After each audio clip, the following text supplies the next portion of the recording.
Is Facebook marketing dead? There's a lot of agents out there who are frustrated with the results they're getting from their Facebook marketing efforts in the final expense space. They complain that prices are going up and that intent is going down. I have here today Mr. Tim and Julian here to address the matter, to talk about why the perspective is that Facebook marketing may be dying and what steps they would recommend to overcome them. Tim and Julian, how you doing today? What's up, David? How's it going? Gentlemen, thank you for being here. So let's get right to the matter. Is Facebook marketing on its way out and heading for the grave when it comes to final expense? Yeah, I think that's a great question, David. The thing is with Facebook marketing, one of the reasons that a ton of agents are getting frustrated is because of lead vendors that are mass producing leads. They're seeing a lot of courses that were just put out there after somebody started generating some leads on their own. Maybe they just got into it. Maybe they didn't even open the packaging and take it off. And I think the biggest thing is that there's even uplines out there that are telling their agents like, hey, don't worry about Facebook. Like, we have a lead system, because they're making money on it.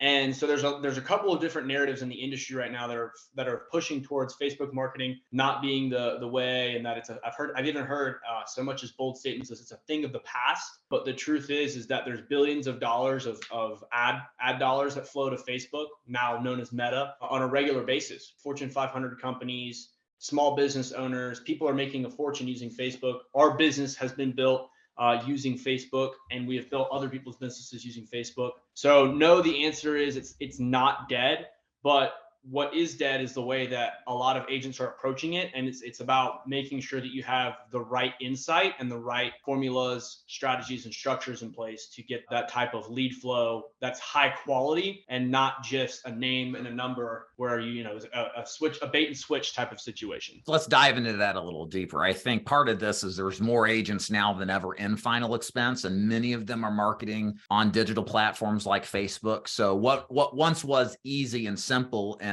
not a lot of people using now has a lot more. So I think we can all of us agree that you got to be more judicious and you got to be more strategic and thoughtful in how to do this. But that doesn't mean it's dead. It just takes a higher level of understanding and execution. So let's talk about that. What are some of the wrong ways to market on Facebook for final expense that definitely do not work? To say that they don't work, like, there's a lot of things that people used to do in the past that I would say are like, they're a little bit lazy, so to speak. So like the go-to one is like the casket ad. You just throw up a picture of a casket, you say attention seniors. That's the old way. It's kind of lazy, but like it still converts, like it still works. Like you will still get leads, but if you want to consistently generate leads, like a high volume of leads over a longer period of time, you kind of have to shift over to the newer way. Another old way that you see oftentimes, and like, again, you can still generate leads, they're just garbage, is like the giveaway. So let's say you're marketing $100 gift card to Ruth Chris, right?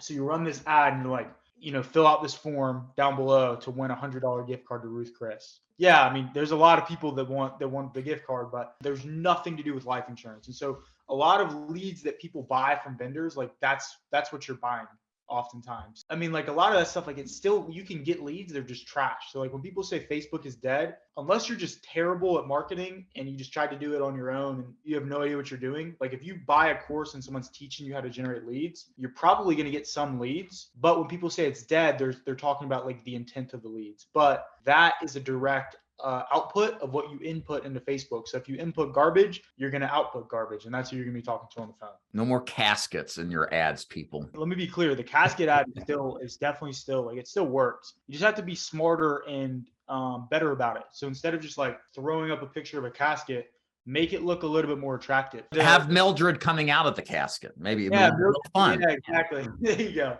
Or going into it. Your mom's dead and she's coming back to get you because she's broke and you didn't have coverage and whatever, right? So I guess there's an angle there somewhere. She's mad because you cremated her. No giveaways. Stop giving away crap, right? No, giveaways are garbage. I think one of the other one are like the state insignias, right? I mean, you'll get sued if you put in like the county or the state, or they'll get a cease and desist, right? I mean, thoughts on that? Yeah, I mean, like including like the state seal, like, dude, it's so sketchy. I wouldn't mess around with that kind of stuff. Granted, like if you want to generate leads, it will get you leads. It's just like when you call the people, they're going to be kind of confused. That's the reason that we've tried to transition most of our business over to video. A lot of like insurance marketing is like hiding in the shadows and like acting like you're doing something sketchy. So like the only reason you would run like a state insignia or a giveaway or, be like sketchy about it is if you think that what you're doing is sketchy and the consumers pick up on that, right? So if you're hiding behind the ad instead of being on your ad, the phone calls are going to go differently. What we're recommending people to do nowadays is be in your own ad, be in the video, and the same, we call it the do for it effect. This is like what you use a lot in your recruiting is people see you on YouTube all the time and then they hop on the phone with you. They already want to work with you. That's kind of the same thing we're trying to tap into, just like on a micro scale on Facebook with your ad. So videos, selling yourself as the brand, right? But wait, do we say the L word? Do we say life insurance? Every time, literally every single time. And it costs money. Yeah. Screw it. Nobody wants to buy insurance, right? It's the same way that like, when you go to, if let's say I used to door knock, I think you did too, David. I know Tim did. And so for us, it's like, we know that there's a higher level of conversion when they know who you are, they see you at the door. You're basically getting into the house digitally before you've ever even talked to them, which is huge because they've already had at least one-way conversations, but they know who you are, they're familiar. And the thing about it is like the intent of the lead is going to be extremely high if you tell them what it's about. But, if I went out and door knocked I know you're in Chattanooga, if I door knocked in Chattanooga and I'm like, hey, here's a Ruth Chris gift card for $100. All we have to do is sit down for 5 minutes. If I start mentioning life insurance in the house, they're going to say, what are you talking about? I thought I was just getting a Ruth Chris gift card. Well, just give me the card first and then I'll think about it. Yeah, that's my favorite.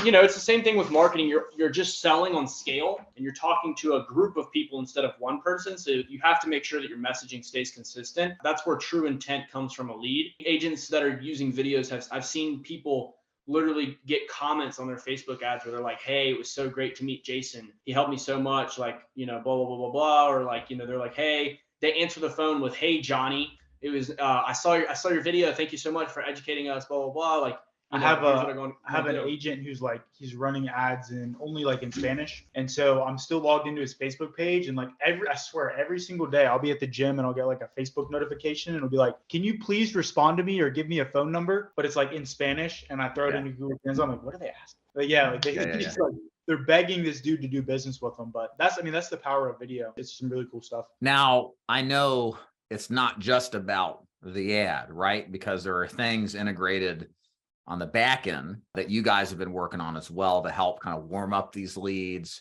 to get them to set appointments. Can you kind of talk about ways to take maybe, Facebook lead that maybe it's a 5 out of 10 interest to take it to an 8 or a 10 out of 10 interest? Yeah, I think it comes back to having consistent messaging. Like if I'm setting an appointment, I always go back to sales when it comes to marketing because everyone in this industry understands sales, or at least they should, but everyone that is calling is going to say, hey, I'm coming out for an appointment, talk about the life insurance program and this, that, and the third to see if you qualify. So basically, it's just the concept of translating all of that over to video and then putting that same narrative in the entire process when you're walking them down the line of turning into an appointment, but also becoming an interested prospect when you are actually in conversation. Right. And so it's just making sure that you pre-frame your conversation and set proper expectations. Now you can do this through a process of using a funnel, which is the way that we like to do it, using another video to explain the process, what's going to happen, set the expectations, let them know you're calling. I even like to go so far as to say that I'm not a telemarketer, because then if they pick up the phone, it's like, hey, it's Julian, you saw in the video. I'm not a telemarketer, just to let you know. They're like, oh, I remember you. You're the life insurance guy. It's like, yeah, I am the life insurance guy, but I'd rather be your life insurance guy. So what's up? You know what I mean? And obviously I don't say that word for word, but sure. It's about just setting the expectations. And we also use AI and stuff on the back end to keep a conversation going. But it's really just about having that dialogue before the real conversation in the appointment. That's pretty good, bro. We might have to start distributing that script to our agents. Oh yeah. It probably would work really well. The more straight up you are with people, that's kind of what I've realized, the better, it's just speak real to them and they'll reciprocate. AI, how do you incorporate AI? That's all the rage now, Chat GPT and all.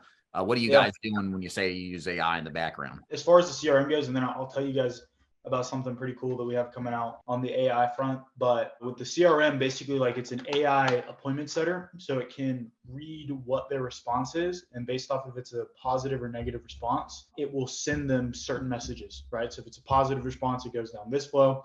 Negative response goes down this flow. And then they can basically say like, hey, it'll send times that you're available in your calendar. And then they get to pick their own time. And then it'll book the appointment like all in the back end when you're like, you could be, eating dinner with your family, scuba diving, whatever. I mean, it doesn't matter, right? We call him Ephraim. It's the AI appointment setting bot. If anyone's seen War Dogs, he's like basically one of the characters in that movie. He's like relentless. So Ephraim is completely relentless as far as booking appointments. But I'm glad you mentioned ChatGPT. There's some really cool stuff that people can do with ChatGPT, like within the insurance space. So we have a video coming out on that pretty soon here.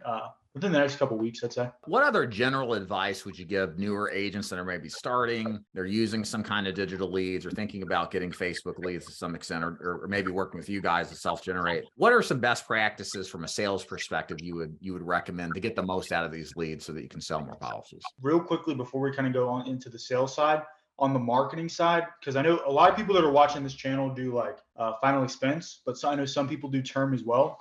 So what we've seen work really well with term insurance is like picking a niche. So instead of just like, hey, you can get up to $1 million in life insurance, it's like nurses, like you're talking to a specific job instead of trying to talk to everybody. And you can appeal to their specific pain points, fears, desires, what they're worried about happening to them. Like nurses are more likely to be concerned about getting sick, whereas truckers are more likely to be concerned about getting in an accident, right? So you create the script in the video differently depending on, and this is really cool. Like with term leads, I've seen people that'll pay like in like mortgage protection, like you see as high as $80 a lead. I have a client right now who is literally getting term leads in a niche that book on her calendar. This particular niche, they already have life insurance through their job, but she's offering like a better plan. Basically, she's getting leads for like $2.30. Yeah, that's really good. That's she like calls them instantly too. It's insane. Mortgage protection guys, direct mail, just for comparison. We were talking to a guy earlier today, $70 a lead, and that's a discount. Yeah, it's on the low end. It's crazy.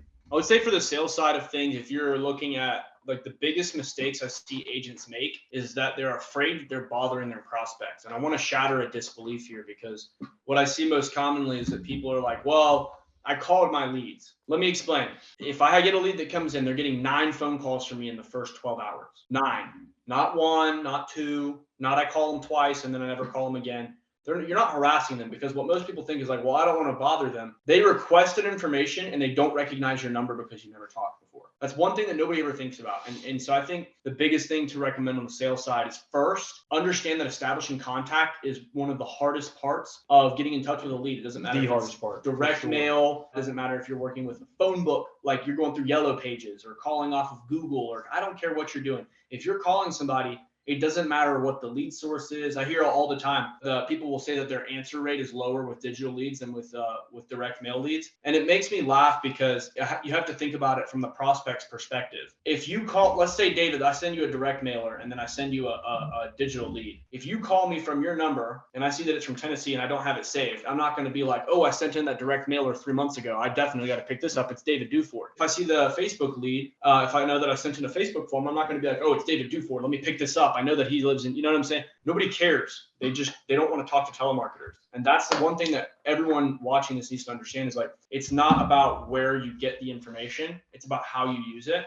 If you're not calling them and if you're not sending them messages, leaving voicemails, you're not working the lead properly, you're never going to make a point of contact with them that you need to get into your sales process. Because if you can't talk to them and you can't sell, you'll never make sales. And that's just my biggest piece of advice, because I see tons of agents that get frustrated and they don't understand why, but it's simply because the expectations were misset by, uplines coming in that, hey, you'll make 200 grand this year and all you have to do is call 20 times a week and you'll be good. But I think it's just a narrative that's been, misspoken into the industry. Yeah, you got to be relentless, like you said. You got to call for all the reasons mentioned, and that's still core to this business, guys, is you got to pick up the phone and dial them, and not just a little bit, but like until they pick up or die. It's kind of the mentality as much as possible every day. Tell us about this Facebook group you guys got. You guys have a free group, I think. You kind of go over into more detail about everything we talked about. Can you share that with us a little bit? Yeah. So everything we touched on as far as the Facebook side, and the sales side, we do weekly trainings on Tuesday and Thursday, 5:30 Eastern. You get access to those in the Facebook group, and like everything that we're about to tell you is like literally free. So if you don't join it, I don't know why you wouldn't, but we have like 2.3K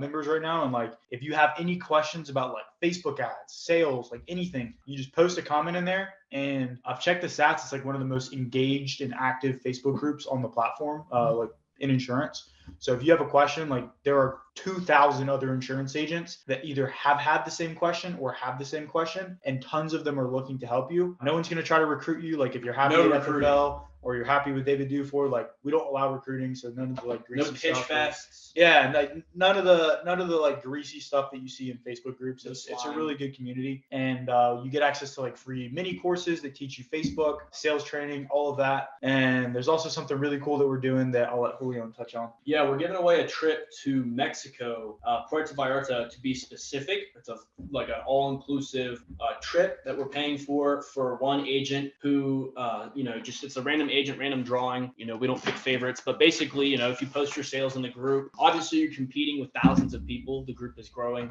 day by day, exponentially. It's actually crazy, but yeah, we're giving away a free trip where basically you get to sit on the beach and sip Mai Tais all day long for several days with your partner, best friend, whoever you want to take, and we're actually your dog. Well, I don't know if the airport would allow that, probably but we're actually going to come down there, film a video with you, hang out with you for a few days, and give you some secrets to the industry, to how you can make more money and be more profitable. And our only goal is really to make as many insurance agents as possible millionaires, and I'm sure we'll become millionaires in the process. Where should people go on? What's your Facebook group's name, first of all, if they're going to search it up? Insurance Agent Freedom, and we'll include a link down below for you to click on so that you can join. Yeah, Awesome. and should be in the comments or the description, guys. Yeah, go ahead. And real clear, like to enter, all you do is post your sales. Every time you post, you get an entry into the giveaway. So if you post one sale and somebody else posts 50, obviously they have a higher chance to win, but you still have a chance if you just post one sale in the group. So definitely join and take advantage of that giveaway. You could be the one charting off to Mexico in a few months. Tim and Julian, thanks for coming in and clarifying the Facebook question of whether or not it's dead. It certainly isn't. You just got to be more thoughtful, and make sure you guys reach out to Tim and Julian. Check out their Facebook group. It's a great resource. I'm on there. I see the posts coming through there, and they put a lot of effort in making it a very value-based community. So you guys have a good one. Thank you. Awesome. Thanks, Devin.